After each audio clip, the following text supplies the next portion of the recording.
Ministro de Educación, Daniel Alfaro, dando cuenta de este asunto de cómo están trabajando para tratar de ubicar a este hombre. Pablo Martín Machado Huallanca, todo parece indicar, está en calidad de mayor sospechoso. No se estableció su responsabilidad. El Ministerio Público ha actuado rápido y, por supuesto, por la fuga, no porque sea culpable, eso se determina después, por la fuga acaba de ponerlo y de incluirlo en el programa que se llama Que Ellos Se Cuiden. Y está ofreciendo por su cabeza, está ofreciendo por su ubicación, está ofreciendo por la identificación y por la captura 20.000 nuevos soles. Pero esta es la mitad de la historia. Esta es la historia que se cuenta después de la agresión. Esta es la historia que se cuenta después del hecho criminal. Esta es la historia que se cuenta después del hecho traumático, no sé si salvable para una niña de 3 años. La otra historia es la que tiene que preocuparnos. La historia previa, la historia de cómo es que este hombre llega a ser director, la historia de cómo evitamos en el sector de educación gente de este tipo, la historia de ver cómo determinamos, cómo filtramos, cómo identificamos a gente que sin ninguna duda tiene un problema muy serio en la cabeza. Vamos a conversar sobre este tema con el doctor Carlos Lescano. Él está con nosotros, él es psicólogo clínico.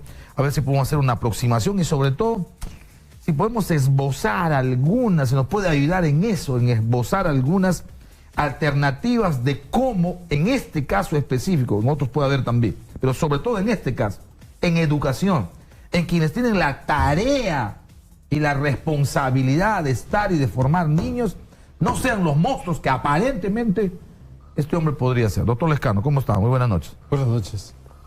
Bueno, específicamente al caso, la ley me prohíbe referirme. Que debería yo tener todo el contexto. Correcto. ¿Verdad? Entonces, debo limitar mis expresiones a lo que, digamos, es del dominio público. Correcto. Y en principio tengo que decir lo siguiente: ¿qué es lo que pasa con personas de este comportamiento? Pues, simplemente lo que pasa es la historia de su vida. Porque esto que está ocurriendo no es de ahora. Esto viene de muchos años atrás. Para que personas así lleguen a ocupar un determinado cargo, significa que hay una trayectoria anterior, ¿cierto? Que ha tenido que ser primero profesor de aula, ha tenido que ser estudiante universitario, ha tenido que estar en el colegio, ha tenido que tener un papá, una mamá, una familia, ¿correcto? Entonces, esto que está ocurriendo es solamente el resultado de esa trayectoria histórica. Probablemente personas así han sido muy trajinados en su vida, maltratados en su vida, violados en su vida, violentados en su vida, bulineados en su vida, poco exitosos en la vida académica, en la vida universitaria. O sea, una vida de frustración. Una vida de frustración, efectivamente, ¿no? Y probablemente... ¿Y le da una carga emotiva de qué? ¿De rabia? ¿De venganza? Principalmente una carga de contenido psicopático fuerte. Además de ser probablemente un profesor que se desempeñaría más o menos bien, más o menos mal en el aula, pues habría que ver cómo instructivamente podría ser, pues, bueno, pero en su desempeño, en la manera como formar y cómo tratar a los estudiantes, eso es otro terreno, porque es la parte formativa. De manera que lo que pasa aquí es el resultado de cómo personas con estos antecedentes de vida vienen trayendo como resultado los casos que no. ¿Es posible establecer filtros, digamos, en la tarea del ministro de Educación, en la tarea del Estado peruano, del Ejecutivo, del Congreso, de decir, bueno, vamos a poner un pare y necesitamos ver a quién ponga en aulas? Y esto tiene que ver con hombre y con mujer, ¿ah? Sí, porque claro, estamos ahora hablando de un hombre, eso no libera de reposar la posibilidad que haya mujeres que también tengan esas psicopatías de las que se está hablando, ¿no? Y de hecho ha habido, claro que sí. ¿Se pueden establecer filtros? ¿Puedo establecer, digamos, algunos mecanismos para decir tú sí, tú no?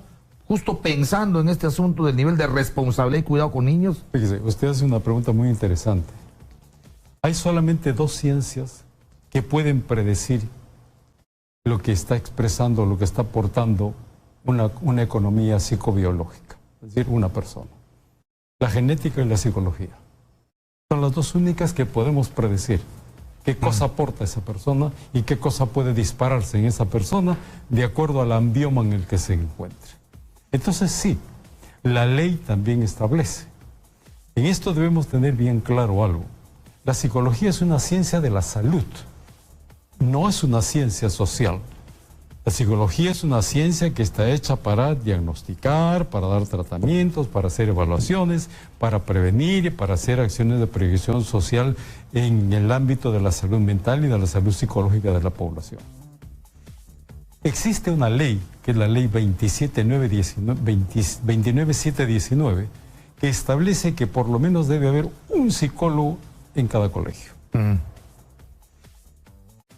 Hay un malentendido, probablemente esto ya vaya a arreglarse en estos días con este nuevo ministro, en que se pensaba que los profesores también podían hacer la labor de un psicólogo. Y eso no es posible. No es posible. Definitivamente no es posible. No es posible, porque la carrera de docente es una labor social, una labor académica, no es una labor... Y además tiene una formación específica, con ejes temáticos específicos, con habilidades y con aptitudes específicas, que no tiene que ver probablemente en algunas cosas con el psicólogo. Se confunde mucho con esto, con las labores tutoriales. La tutoría es una labor orientadora, una labor aconsejadora, una labor, digamos, que va formando a la persona. Pero la psicología no da consejos. Los psicólogos no damos consejos. Los psicólogos damos diagnósticos, damos tratamientos, establecemos líneas bases de personas y indicamos un camino de tratamiento a seguir con determinadas personas.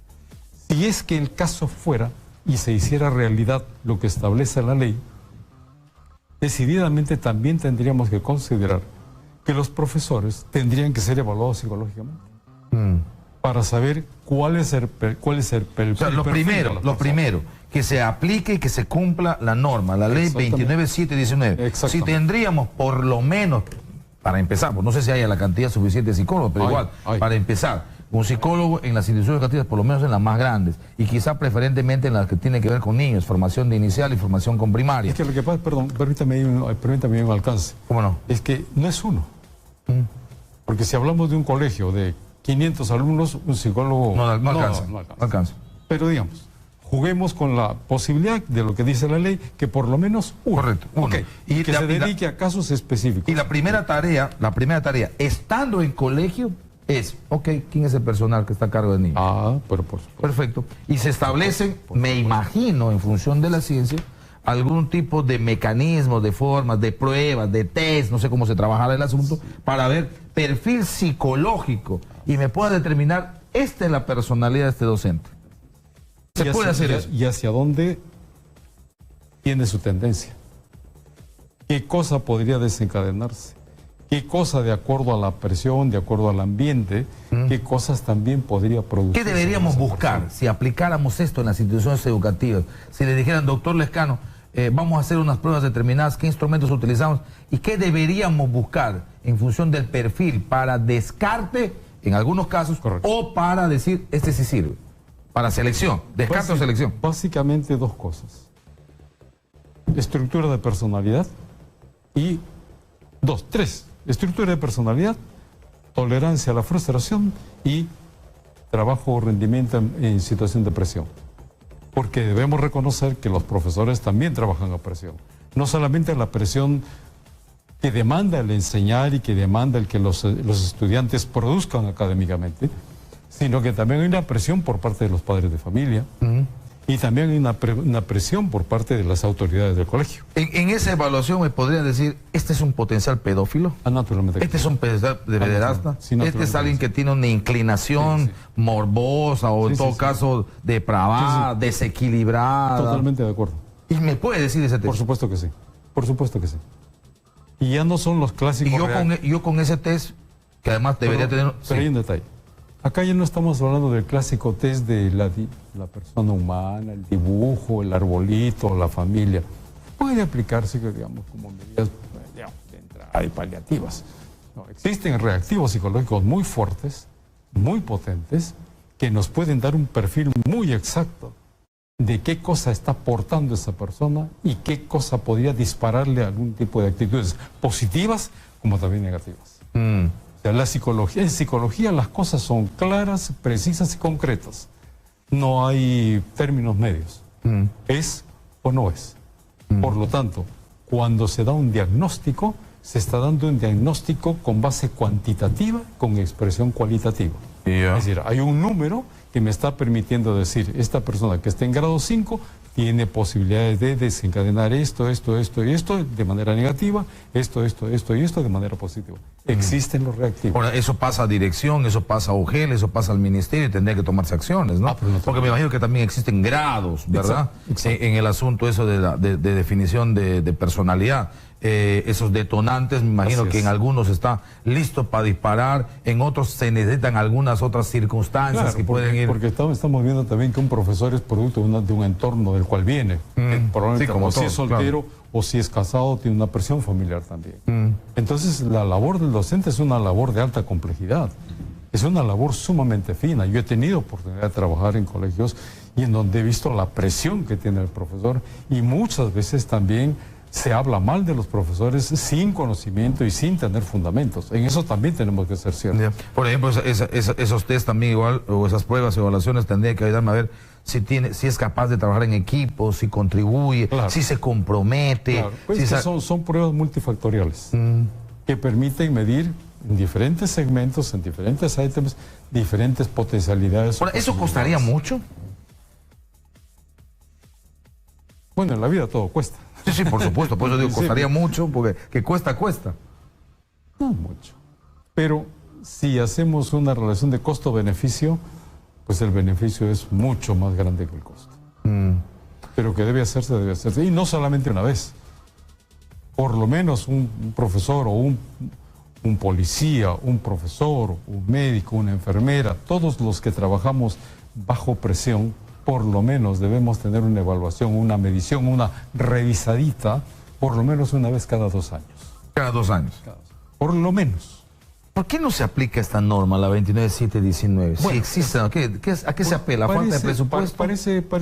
Puede ser un tema de presupuesto, pero usted sabe que cuando las necesidades son imperiosas, el presupuesto siempre va a dar. Y siempre va a haber recursos. Hay recursos, ¿no? Es cuestión de priorizarlo, sí, ¿no? Lo que pasa de es que decidir. Hay una cuestión que es como que el psicólogo estuviera metiéndose en el campo del docente. No. El psicólogo que sabe... Los campos están delimitadísimos. Pero es que... A tu aula enseñar, el otro hacer su labor, que por supuesto corresponde al tema de diagnóstico de salud mental. Exactamente. Pero es que eso depende de la postura, pues. La postura mental del profesional. Entonces todavía hay que entrar en ese proceso.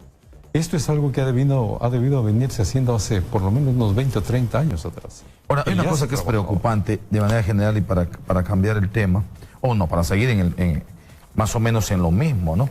Amnistía Internacional alerta sobre un incremento impresionante de violencia contra la mujer. Los índices de violencia contra la mujer y el embarazo adolescente siguen en aumento, según lo que dice Amnistía Internacional. Digna Miranda, que es la presidenta. El incremento es increíble. 94 casos de femicidio durante el año 2018. Increíble, ¿no? Y nos encontramos todos los que trabajamos en... ¿Por qué somos tan violentos? Es que es... ¿El Perú es un país más violento que otros desde el punto de vista de la conducta de las personas?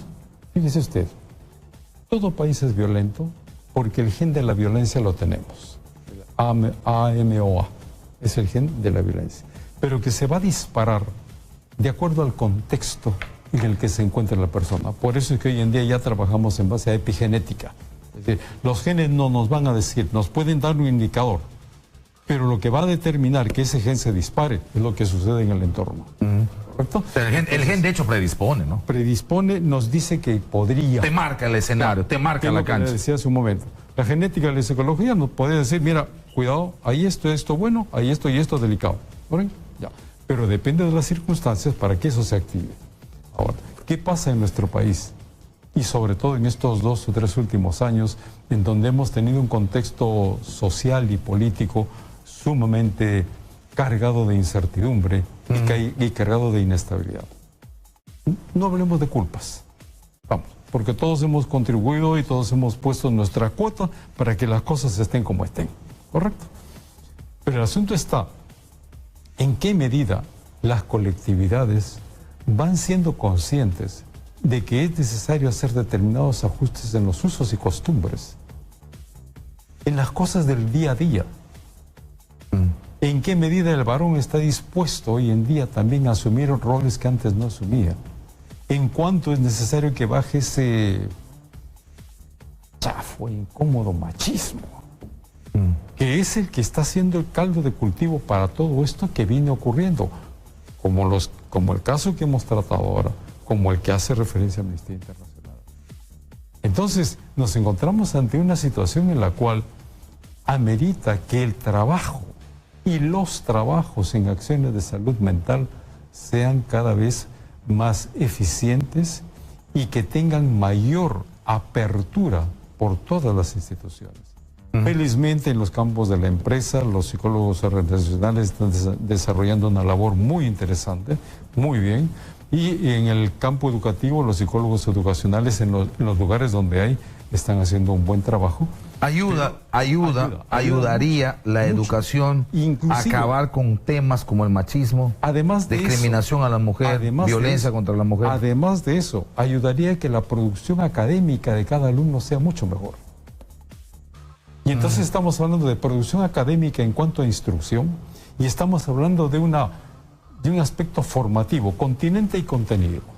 Ya está.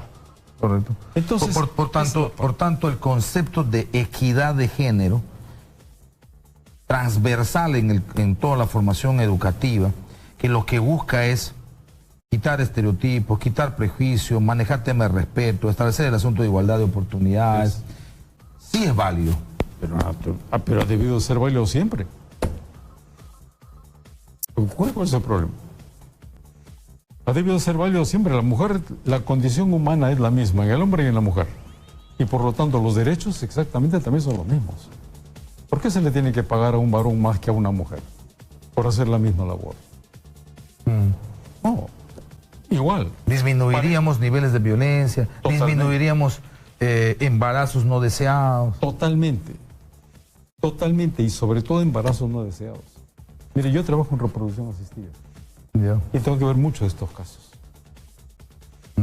Y los descartes que son necesarios hacer, cada día se nota la necesidad de los descartes previos en todo proceso de reproducción asistida. ¿Por qué? Porque estamos trayendo vidas, no estamos trayendo claro, huesos, por supuesto. cabezas, no estamos trayendo estados vivenciales que van a tener una repercusión positiva o negativa y que procuraremos que sean lo menos posible, como los casos que nos ha tocado atender. Muy bien. Doctor Carlos Lecano, muchas gracias. Al contrario. Psicólogo clínico Carlos Lecano hablando de estos temas y sobre la necesidad concretita de aplicar la norma 29719. Mínimamente un psicólogo por colegio, la norma lo manda. Haríamos un gran trabajo y evitaríamos lo de Chincha y lo que ocurre en muchas partes del país. Nos vamos a la pausa, retornamos, estamos en Exitosa, la radio del Perú.